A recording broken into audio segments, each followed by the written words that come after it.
철학자 중에 실존주의 철학자 있어요. 장 폴 사르트라고 하는 분이 인생에 대해서 이렇게 이야기했습니다. 인생은 B와 D 사이의 C다. 상당히 어려운 얘기를 했죠. 사실은 어려운 얘기가 아니에요. B는 뭐냐면 출생을 이야기합니다. D는 죽음을 이야기합니다. 그러니까 C는 선택을 이야기하는 거예요. 인생은 출생과 죽음 사이의 선택이다, 이 얘기인데요. 사실 굉장히 이게 의미가 깊은 얘기입니다. 우리가 수많은 선택을 하면서 살지요. 하루 일과를 봐도 오늘 일어나서 뭘 할까? 이거부터 먼저 선택을 합니다. 새벽에 오늘 누달리 눈이 일찍 뜨는데 새벽 기도를 갈까 말까 또 선택을 해야 되고요. 또 오늘 누구를 만날까? 모든 사람들을 만나지만 그 중에 또 선택을 해야 됩니다. 음식을 먹는데 오늘은 음식을 시켜 먹을 수 있는 선택의 여지가 있어요. 한식을 먹을 것인지 양식을 먹을 건지 중식을 먹을 건지 선택합니다. 그런 거 보면 아침에 어떤 옷을 입고 갈 것인가부터 시작해서 모든 것이 선택을 할 수 있습니다. 이것을 전체로 보면 인생은 선택의 연속이다. 이 사르트르의 말이 기가 막히게 맞아떨어지는 거예요.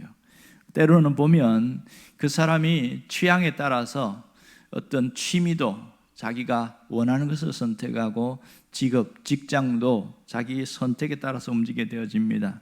어떤 지역에 살 것인가, 어떤 사람을 만날 것인가, 또 어느 교회를 갈 것인가도 선택의 문제라고 할 수 있습니다. 결국은 우리의 선택을 통하여 모든 것이 이루어지는데 문제는 그 선택이 항상 좋지 않다는 겁니다. 그 선택이 항상 좋으면 기쁜 일만 있겠지요. 그런데 선택이 좋지 않을 때에 우리가 갖고 있는 죄성이 뭐냐? 전가입니다. 전가. 내 책임이 없어. 그렇게 이야기합니다. 부모님이 나를 강원도에 태어나게 했기 때문에 강원도 감자처럼 사는 거야 뭐 이러고, 내 인생이 이 모양이 된 것은 부모님이 이렇게 돈을 많이 못 벌어서 그렇다고 모든 것을 전가시키는 것이 맞습니다. 이것이 인간이 갖고 있는 죄성이다 그럽니다. 그래서 인생에 대한 얘기를 오늘 모세가 이야기를 하고 있는데요. 시편 우리가 말씀을 읽었습니다. 시편은 1편부터 150편까지 되어 있습니다. 그런데 자세히 보면 권이라고 나와 있습니다. 시편이 150편이지만 1, 2, 3, 4권으로 이렇게 나누어져 있어요. 그러면 이 90편은 네 번째 권, 4권임을 알 수 있습니다. 이 시편, 90편은 놀라운 특징이 있는데요. 첫 번째 특징은 이 시가 모세의 시라는 거예요. 모세가 쓴 시가 있습니다. 이 모세오경, 창세기, 출애굽기, 레위기, 민수기, 신명기에는 모세의 시가 한 편도 잘 보이지 않는데, 물론 후반부에 노래한 거는 있지만 이렇게 시를 쓴 적은 없습니다. 그런데 여기에 보면 유일하게 모세가 쓴 시가 여기 있다는 거예요. 여러분, 시편은 대부분 다윗의 시입니다. 그러나 소소하게 소수의 사람들의 시가 나오는데 그 중에 하나가 모세의 시입니다. 두 번째 특징은 모세가 이 시를 쓰는데 내용이 뭐냐? 인생에 대하여 썼다는 겁니다.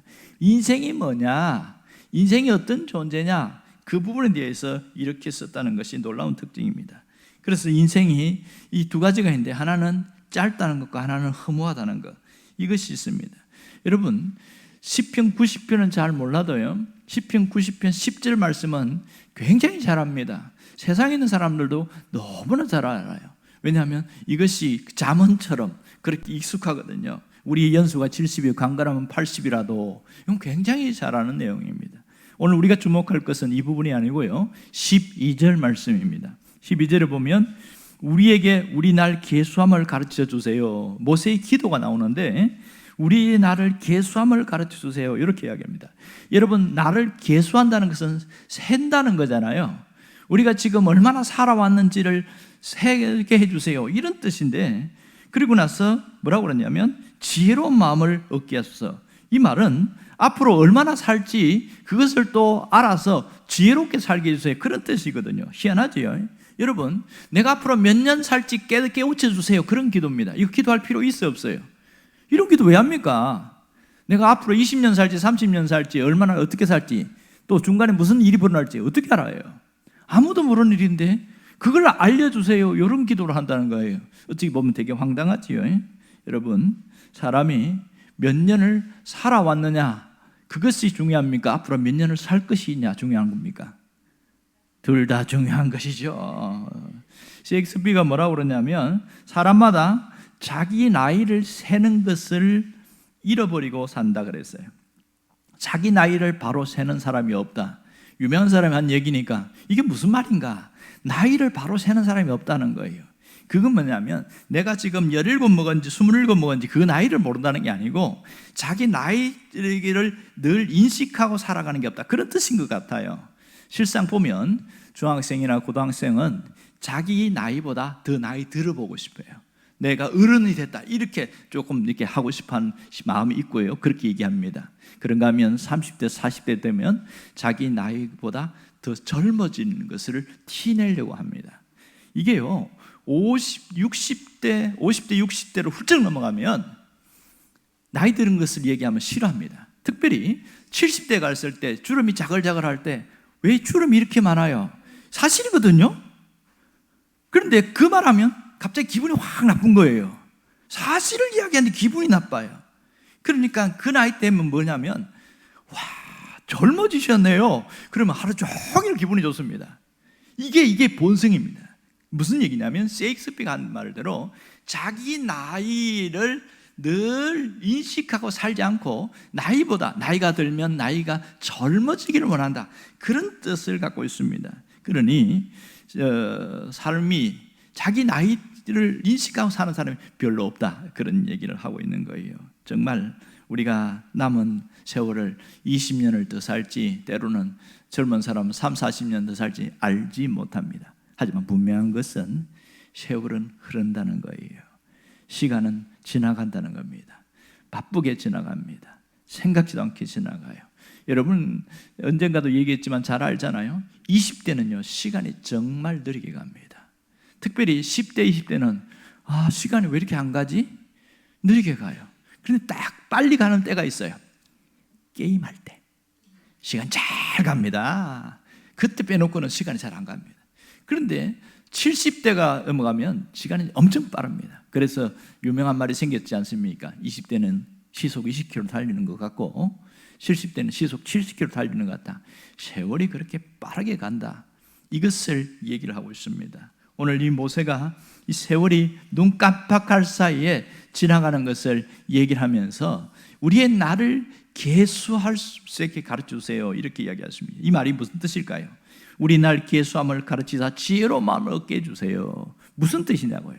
이것은 인간의 한계를 깨닫게 해주세요, 그런 기도입니다. 인간의 한계, 인간은 유한하며 언젠가 죽는다는 것, 죽는 존재임을 인식하고 살아가게 해주세요. 이것이 이 속에 있습니다. 여러분, 사람이 죽는다는 것을 인식하고 살아가는 사람과 싹 잊어버리고 살아가는 사람은 차이가 굉장히 많습니다. 내일 죽더라도 그것을 잊어버리고 살아가는 사람은 상당히 삶이 달라요. 그러나 오늘 모세의 이야기는 주여 우리가 얼마나 살지 모르지만 내 인생이 짧다는 것을 내가 늘 생각하고 살게 해주시고 그리고 언젠가는 죽을 수 있다는 것을 기억하고 사는 그런 지혜를 얻게 해주세요. 이것이 모세의 기도입니다. 그럼 여기서 중요한 게 있죠. 시간 짧다는 건 뭐예요? 죽을 준비하고 살아라는 얘기죠. 요 기도 속에 뭐가 있어요? 죽을 준비하고 살아라는 겁니다. 여러분, 죽을 준비가 뭐예요? 잘 사는 게 죽을 준비입니다. 정말 잘 사는 사람이 죽을 준비하는 겁니다. 또 하나는 죽음 이후의 삶을 생각하고 살아라. 이게 지혜로운 마음을 얻게 하소서, 그 뜻입니다. 죽음 이후를 생각하는 것은 영원한 날이 있다는 거기 때문에 우리가 겸손한 마음으로 살아가게 되는 것이죠. 오늘 시편 90편은요 단순히 인생 교양 강조가 아니라는 것을 알아야 됩니다. TV 프로그램에 나오는 인생은 그런 것이구나 하는 것과 의미가 상당히 다름을 우리가 알아야 됩니다. 모세가 이야기하는 이 인생에 대한 것은 사실 우리에게 심각한 문제이고 굉장히 중요한 문제라는 겁니다. 여러분, 이것을 모르고 살면 어떤 문제가 생겨요? 죽기 전에 심각하게 후회하고 산다는 겁니다. 이 모세가 뭔 얘기합니까? 사람이 수명이 70이고 강건하면 80이다 이런 얘기를 했어요. 강건하면 80이다. 왜 이야기를 했을까요? 이 유한한 인생이라는 것을 깨닫고 그것이 끝이 있다는 것을 인식하고 살라, 요 얘기거든요. 그런데 이것을 모르고 살면 죽기 전에 엄청나게 후회하고 산다는 거예요. 그것을 모세가 얘기하고 있습니다. 여러분, 터키의 시인 중에 니잠 히크메트라는 사람이 있어요. 이분이 쓴 내용이 참 마음에 와닿아서 제가 한번 읽어드리려고 합니다. 여러분 잘 들어보세요. 이 사람이 뭐라고 하냐면, 신이 인간을 볼 때 가장 놀라운 일이 무엇인가 이렇게 질문을 던져요. 그럴 때에 신이 뭐라고 그러냐면 다음과 같이 얘기를 하고 있습니다. 뭐라고 하냐면, 어린 시절 지루하다고 서둘러서 어른이 되는 것, 그리고는 다시 어린 시절로 되돌아가기를 갈망하는 것이 놀랍다, 이렇게 이야기합니다. 또 하나는 돈을 벌기 위해 애를 쓰는데 건강을 잃어버리는 것, 그리고는 건강을 되찾기 위해서 돈을 다 쓰는 것이 놀랍다. 세 번째는 미래를 염려하느라 현재를 놓쳐버리고 사는 것, 그리고 결국 현재에도 미래를 위하여 살지 않는 것이 놀랍다, 이런 얘기합니다. 마지막은 결코 죽지 않을 것처럼 사는 것, 그리고 결코 살아본 적이 없는 듯 무의미하게 죽는 것이 놀랍다. 저는 이 몇 번 읽으면서 이게 굉장히 중요한 말이구나 이런 생각을 했습니다. 사람들은 머리로는 죽는다는 것을 알면서도 가슴으로, 자기 삶으로는 죽는 것을 생각하지 않고 살아갑니다. 피부적으로는 전혀 못 느끼고 있는 거예요. 실상 갑자기 덜컹 죽을 때에는 꼼짝없이 무너지는 것이 인생인데요, 얼마나 허망한지 몰라요. 어떤 분이 실컷 부부싸움하고 나가가지고 성질 빡빡 부리고 나간데 교통사고를 바로 병원에 실려가 버렸어요. 중환자실에서 사흘을 못 넘기고 죽어버렸어요. 이게 뭡니까? 자기가 죽을 줄 알았다면 그렇게 살겠냐고요. 이게 우리는 죽는 걸 다 알아요. 하지만 뭘 안 합니까? 내가 죽을 수 있다는 것을 인식하고 살지는 않는다는 게 문제입니다. 이게 우리가 가진 인간의 연약함입니다. 더 두려운 건 뭔지 아세요? 죽을 때 어떻게 될지 몰라. 여러분, 예배당에 앉아있으면 다 예수 믿고 천국 가는 것처럼 보이죠? 그런데 절대로 그렇지 않습니다. 제가 가장 충격받는 건 뭐냐면, 교회에서 오래 신앙생활하면 직분을 받잖아요. 여자분은 권사의 직분을 받고 남자분은 안수집사 장로의 직분을 받습니다.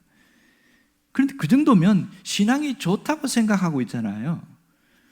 그런데 죽을 때 부들부들 떨고 막 소리를 지르는 사람이 있더라고요. 왜 그럴까? 권사님 왜 이렇게 겁을 내세요? 죽으면 천국 가잖아요. 그러니까 몰라 그러는 거예요. 이분은 교회를 수십 년 다니면서 뭘 믿었다는 거야 지금? 머리로는 천국 있는 걸 알아요. 하지만 자기 마음에, 자기 영혼이 천국 간다는 것에서는 확신이 없는 거예요. 그러니까 창피하니까 뭐 예수 믿으면 천국 가지, 머리로 믿은 거죠. 그런데요, 자기가 죽음의 순간에 문득 다가올 때에 몰라 그럽니다. 그럴 때에 이 목회자들은 얼마나 큰 충격을 받는지 몰라요. 그동안 내가 무슨 설교했나, 뭘 가르쳤나, 황당할 때가 많습니다. 이게 저의 고민만 아니더라고요. 다른 교회, 큰 교회 목사님이 세미나할 때 이야기 들어보니까 자기 교회에도 그런 분이 있다는 거예요.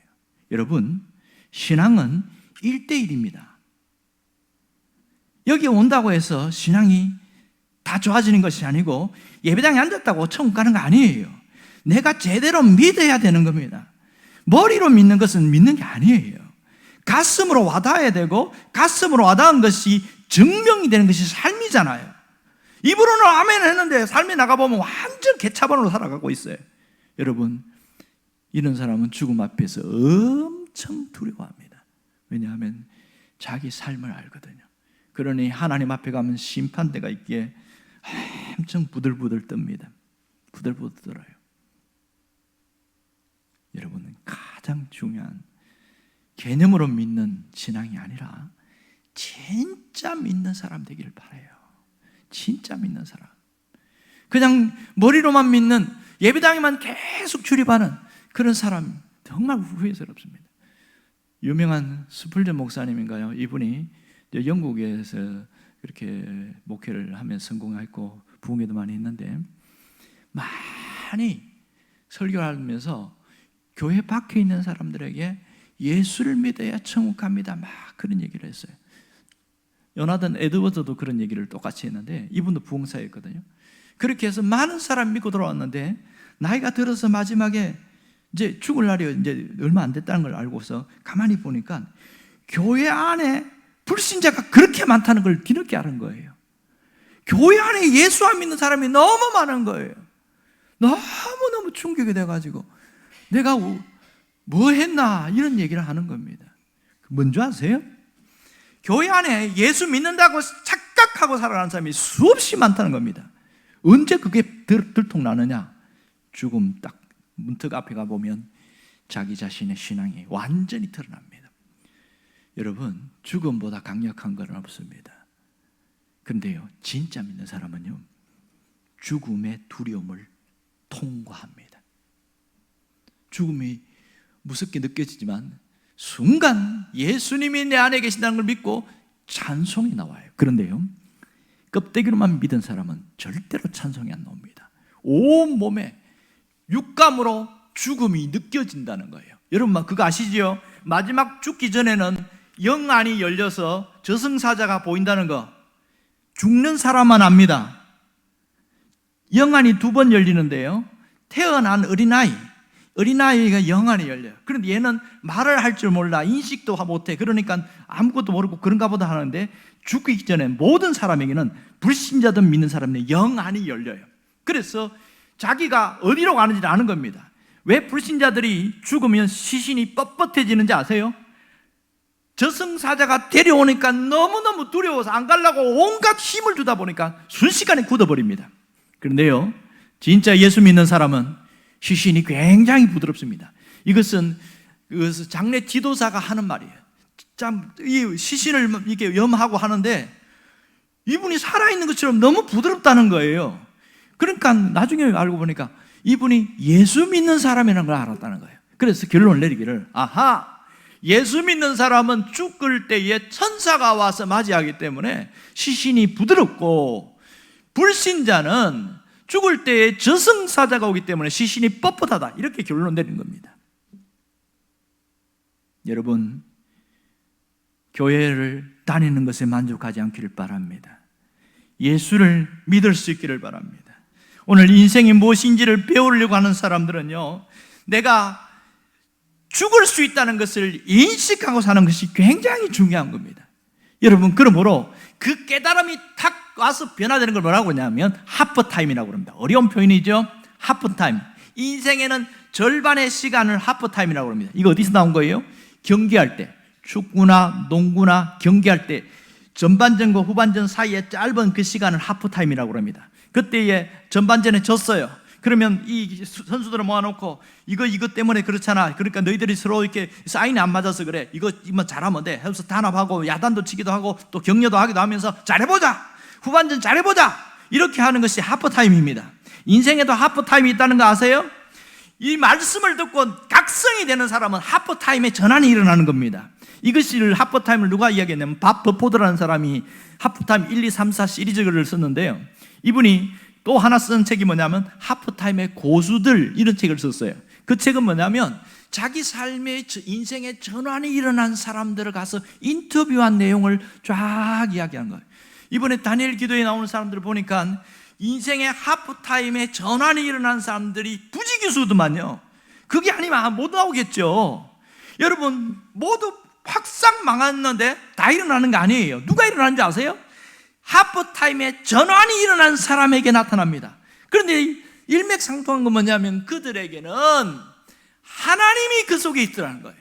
완전히 무너졌는데 불구하고, 경제적으로, 육체적으로, 정신적으로 무너졌는데 하나님이 있는 사람은 다시 일어나는데요, 그 하나님이 어떻게 역사하시냐? 말씀으로 역사하신다는 거예요. 오늘 이 12절 말씀처럼 주여 나의 날 계수함을 가르쳐 주세요. 내가 인생이 짧고 언젠가 죽는다는 것을 알고 마지막 죽을 준비를 하면서 죽음 이후의 세계를 준비하면서 살아가게 하도록 내가 까먹지 않게 해주세요. 이게 지혜로운 마음을 얻게 해주세요, 그 말이거든요. 이게 탁 굳어진 사람은 하프타임에 전환이 일어납니다.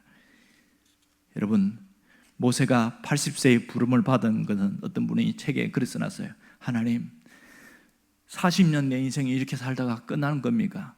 왕궁에서 40년 살다가 화려한 인생이 막을 내걸고 미디안 광야에서 매일 일어나면 양이나 치고 똥이나 치우고 이렇게 하면서 사는 그때에 모세가 기도했다는 거예요. 하나님 나를 지도해 주세요. 이걸 우리말로 하면 코칭해 주세요, 이런 뜻이거든요. 하나님, 내가 여기서 끝내야 됩니까? 그때에 하나님이 모세를 불렀습니다. 80세에 하프타임이 일어나는 거죠. 하프타임의 전환. 그 마지막 80세에 90 못해서 죽을 수 있는 그때에 하나님만 손에 딱 잡히니까 놀라운 일이 일어난 것을 우리가 알고 있습니다. 여러분, 우리는 연약하지만 하나님은 강하십니다. 우리는 얇은 종이처럼 누군가가 푹 쑤시면 찢어지는 종이지만, 그러나 그 얇은 종이가 벽에 붙어 있을 때는 찢어지지 않습니다. 왜냐하면 벽이 강하잖아요. 하나님은 우리의 거대한 산성입니다. 성벽입니다. 연약한 종이 같은 우리가 하나님에게 붙어 있기만 하면 우리는 강한 자가 된다는 겁니다. 그걸 깨닫고 내 인생에도 하프타임에 전환이 일어나게 해주세요. 그렇게 기도하는 사람은 그 삶이 달라집니다. 모세는 120세를 살았지만 그는 기력이 쇠하지 않았다는 것을 알아야 됩니다. 말씀을 정리합니다. 우리 인생은 돌멩이같이 던져진 존재가 아니라는 것을 알아야 됩니다. 우리는 하나님의 사랑을 받는 존재임을 깨닫고 살길 바라요. 이게 얼마나 소중한지 몰라요. 하나님의 사랑을 받는다는 것을 아는 사람은요, 내가 인생에 아무리 어떻게 하더라도 나를 사랑하고 나를 존중할 줄 압니다. 여러분, 인생 후반전을 하나님이 이끌어가시는 인생이 될 수 있기를 바랍니다. 내가 이끌어가는 인생이 아니라 하나님이 이끌어가는 인생이 될 수 있도록 오늘 16절처럼 말입니다. 나를 통해서 하나님의 영광이 드러나게 해주세요. 그 기도가 우리가 해야 될 기도입니다. 주께서 행하신 일을 주의 종에게 나타내시며 주의 영광을 그 자손에게 나타내세요. 나를 통해 하나님의 영광이 나타날 뿐만 아니라 나를 통하여 그 후손, 나의 후손들까지도 하나님께 영광을 돌리는 그런 자가 되게 해주세요. 이거보다 가치 있는 인생이 어디 있겠습니까? 여러분에게 이런 놀라운 역사 있기를 바랍니다. 기도하겠습니다.